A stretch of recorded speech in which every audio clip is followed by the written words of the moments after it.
jiwa bagi juru selamatku.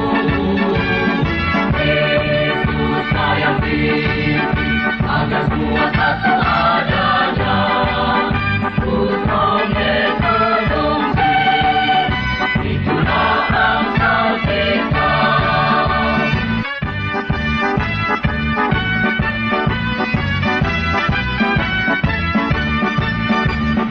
Hai, dengarlah suaranya, memanggil kamu. Ikutlah menantang jiwa bagi juru selamatku. Yesus sayang diri agar semua satu adanya. Putra mengedongsi, itulah angsal kita. Shalom seluruh sivitas GMKI di seluruh Indonesia. Hari ini 9 Februari 2023, tepat GMKI memasuki 73 tahun mengabdi di Indonesia. Moto yang digunakan ialah Ut Omnes Unum Sint, supaya mereka semua menjadi satu. Dikutip dari Yohanes 17 ayat 21, yang adalah doa Tuhan Yesus Kristus sendiri. Saudara-saudaraku yang dikasihi Tuhan, moto ini bukan hanya dipakai oleh GMKI, tapi dipakai dalam kegerakan ekumenikal di seluruh dunia, dalam kekristenan, dan yang juga dipakai sebagai kekuatan untuk menyatukan kekristenan dan dampaknya bagi dunia. Dalam 73 tahun ini saya ingin mengajak kita untuk sedikit kembali merenungkan betapa pentingnya moto Ut Omnes Unum Sint. Ingat saudara-saudara, bahwa menjadi satu bukan ide pendiri gerakan ekumenik. Menjadi satu bukan ide pendiri WCF atau GMKI. Tetapi menjadi satu adalah Tuhan Yesus Kristus sendiri. Tujuannya supaya dunia percaya. Perhatikan ayat ini baik-baik, Yohanes 17 ayat 21. Supaya mereka semua menjadi satu, sama seperti Engkau ya Bapa di dalam aku, dan aku di dalam Engkau, agar mereka juga di dalam kita, supaya dunia percaya bahwa Engkaulah yang telah mengutus aku.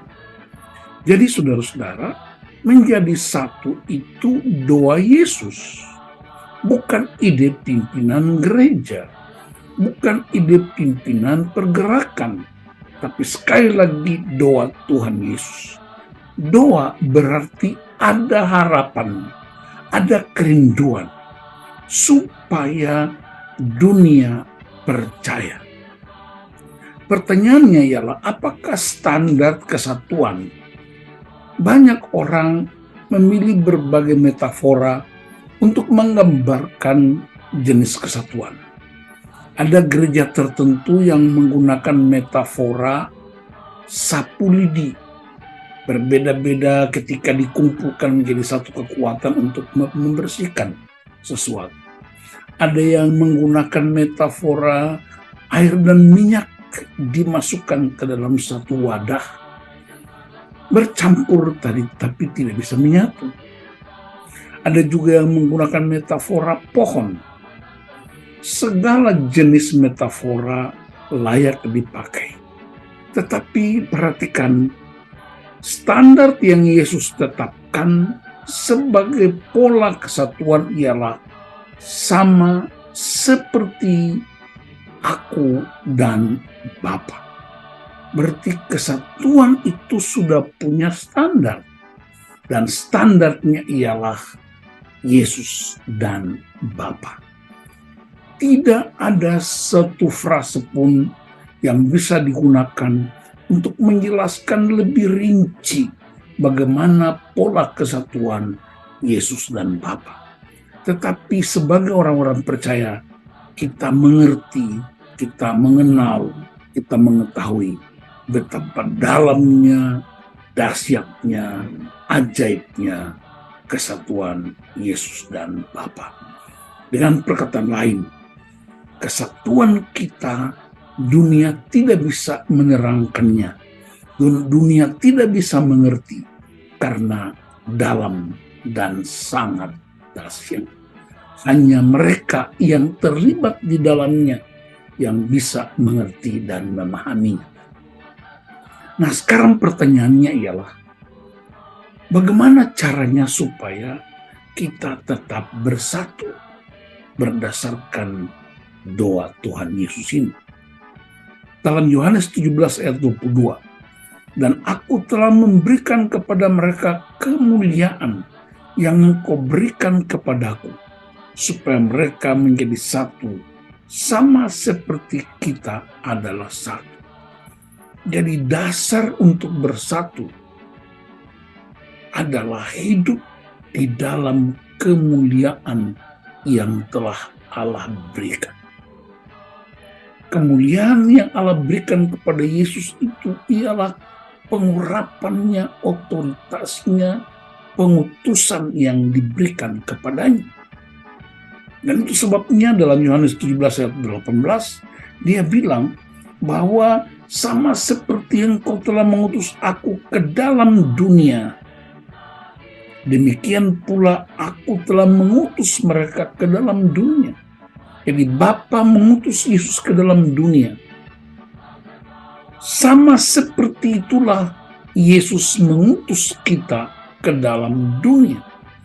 Berarti pengurapannya kuat dan dahsyat. Tujuannya sama, visinya sama, misinya sama. Dengan tujuan supaya dunia percaya. Percaya apa, saudara-saudara?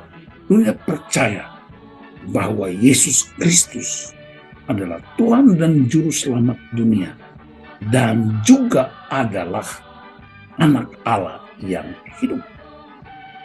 Kalau saudara-saudara kader GMKI, senior GMKI, pasti tahu Mars kita. Dalam refrainnya dia bilang begini, dengarlah suaranya memanggil kamu, ikut nama dan jiwa bagi juru selamatmu. bukan untuk mencari jabatan, bukan untuk mencari uang, bukan untuk mencari popularitas, bukan untuk mencari tempat dan kedudukan, tetapi kita dipanggil untuk memenangkan jiwa bagi Tuhan. Dalam 73 tahun ini, kita semua sedang galau menghadapi pergumulan yang merusak sendi-sendi, menghancurkan sendi-sendi kehidupan ber-GMKI yang berdampak ke gereja dan tentu tidak bisa menjadi kesaksian bagi dunia. Saya ingin menyinggung sedikit peristiwa struktur kepemimpinan. Beberapa senior yang punya kerinduan untuk melakukan rekonsiliasi berlangsung beberapa kali. Dan suatu ketika saya diundang untuk bergabung di sebuah restoran. Kami bercakap-cakap dengan beberapa senior, kurang lebih 10 orang. Dan malam itu kesimpulannya ialah dilanjutkan pertemuan di Lembaga Alkitab Indonesia antara JG dan AHA.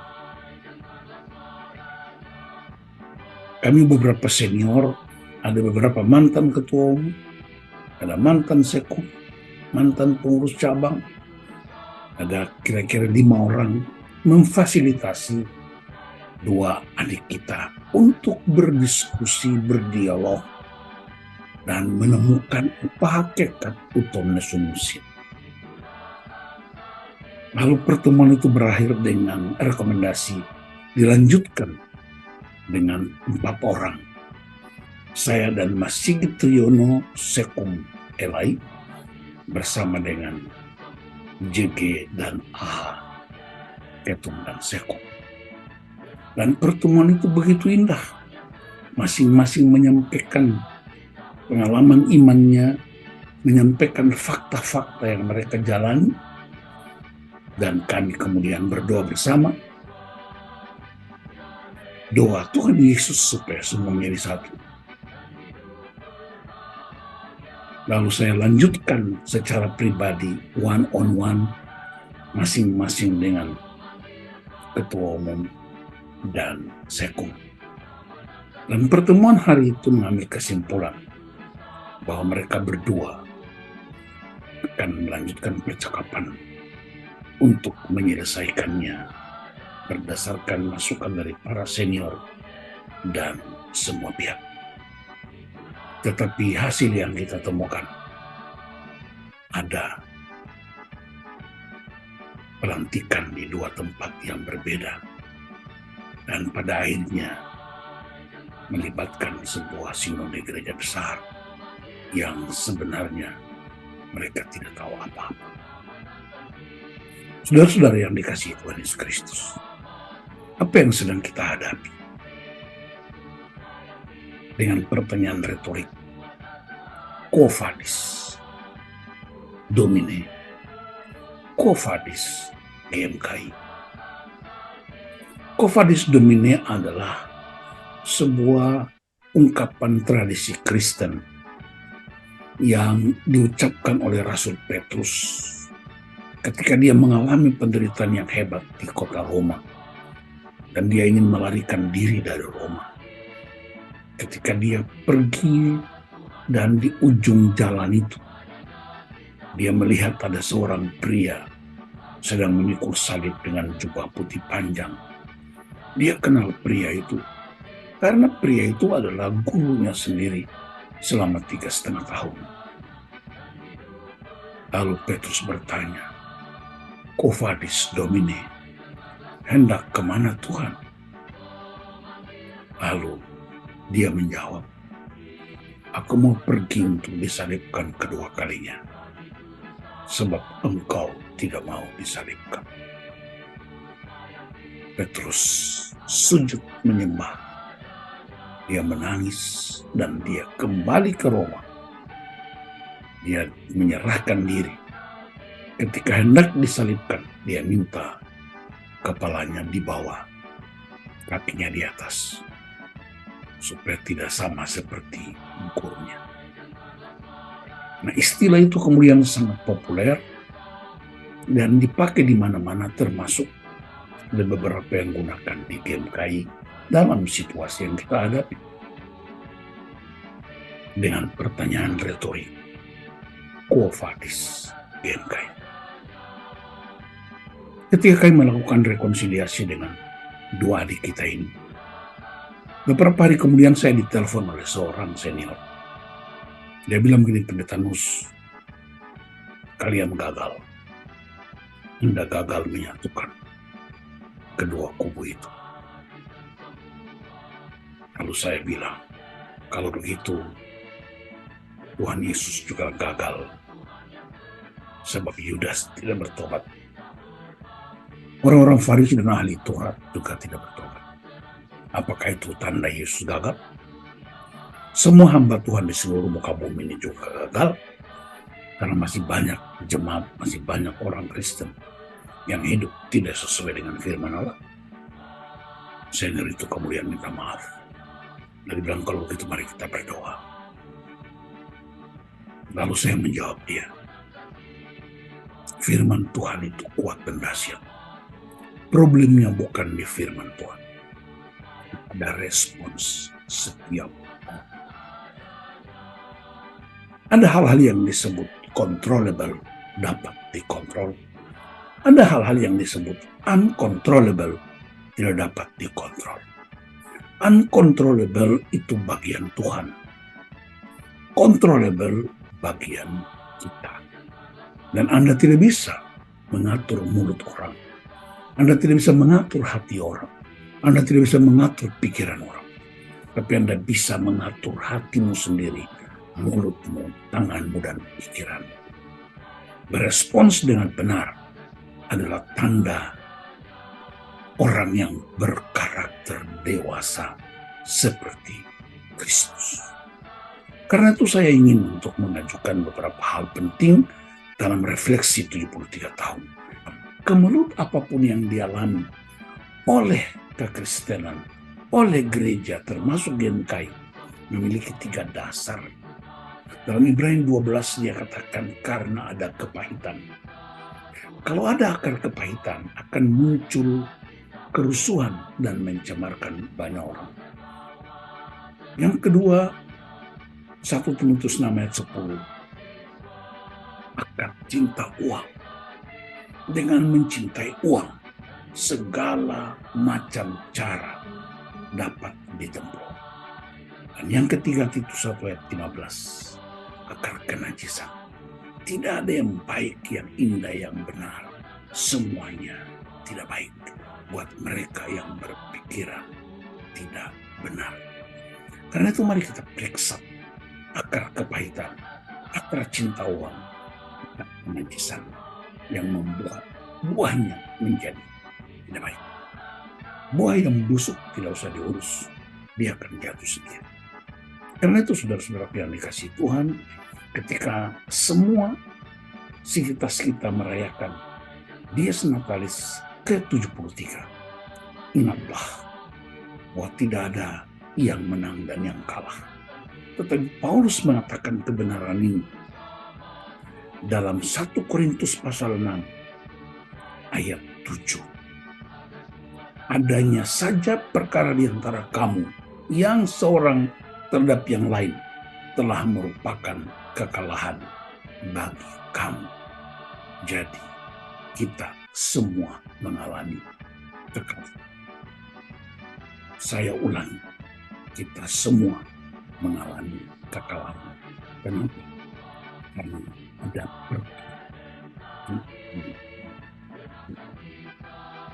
Tetapi ada jalan keluarnya. Harus ada kesediaan untuk mengalami penderitaan seperti Kristus.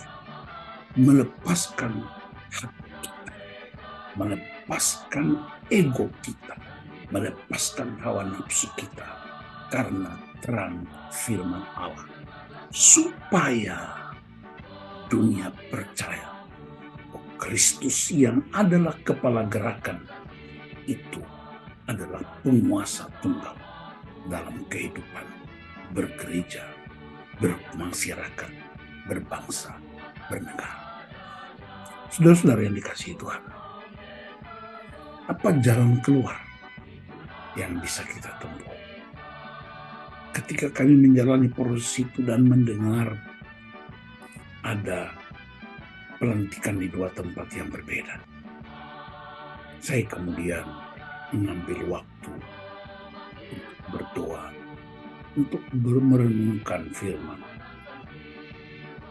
Lalu saya bertanya secara pribadi iman saya dengan Tuhan.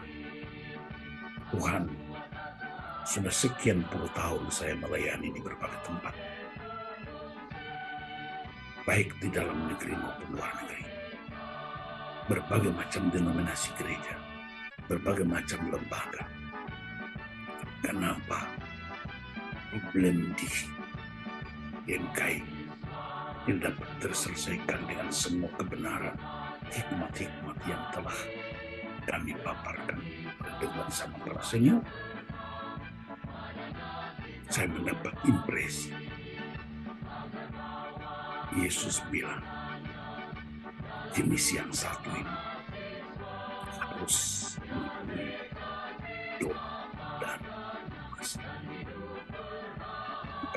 Ulang tahun 73 ini, saya mengajak seluruh sivitas GMKI kita doa dan puasa, membiarkan otoritas Tuhan berkarya.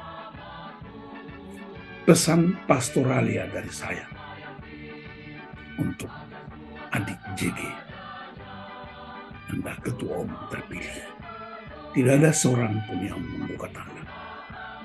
Kembalilah ke rumah tua, kampus biru, tempat di mana GMKI berkumpul untuk bersama Sekung dan pengurus hasil formatif untuk memimpin kegerakan kita memasuki 2 tahun ke depan ini. Anda leader. Leader itu mengambil keputusan. Leader itu bertanggung jawab untuk apapun yang dikerjakan. Leader itu mengutamakan Tuhan dan misi. Adik-adik yang masih berselera, saya berdoa supaya Anda segera kembali menyatukan komitmen berkarya. Para senior dan seniorita yang pernah mengalami perjuangan di GMKI, ingat kita punya 3 medan kumpul: gereja, perguruan tinggi, masyarakat. Pilihan Anda adalah hak Anda. Jadilah pengabdi di masing-masing bidang secara profesional. Kalau Anda memilih di gereja, jadilah profesional di sana. Anda memilih di masyarakat, jadilah profesional di sana. Anda memilih di perguruan tinggi, jadilah profesional di sana. Kita tidak diutus ke GMKI, tapi kita diutus ke dunia. Dan supaya dunia percaya. Saya percaya bahwa inilah waktunya. Tuhan sedang memurnikan kita. Tuhan sedang memulihkan kita. Dan saya punya peringatan penting.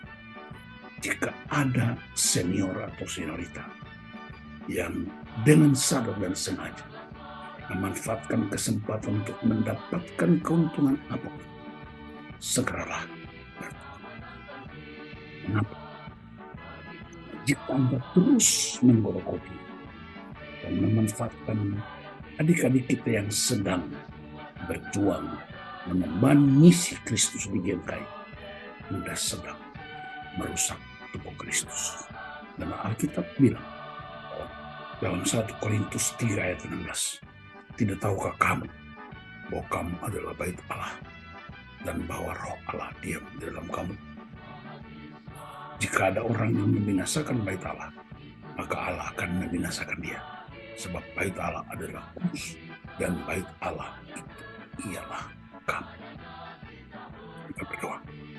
Tuhan, terima kasih untuk 73 tahun GMKI. Dan hari ini hamba berdoa dalam nama Yesus untuk seluruh sivitas GMKI bersujud di hadapan, bersyukur dan kembali kepada hakikat panggilan. Doa untuk adik-adik mengurus pusat, mengurus cabang di seluruh Indonesia agar hidup dalam ketaatan baik pada firman Allah maupun konstitusi yang disepakati dalam nama Tuhan Yesus Kristus. Dirgahayu GMKI. Ut omnes sum. Shalom.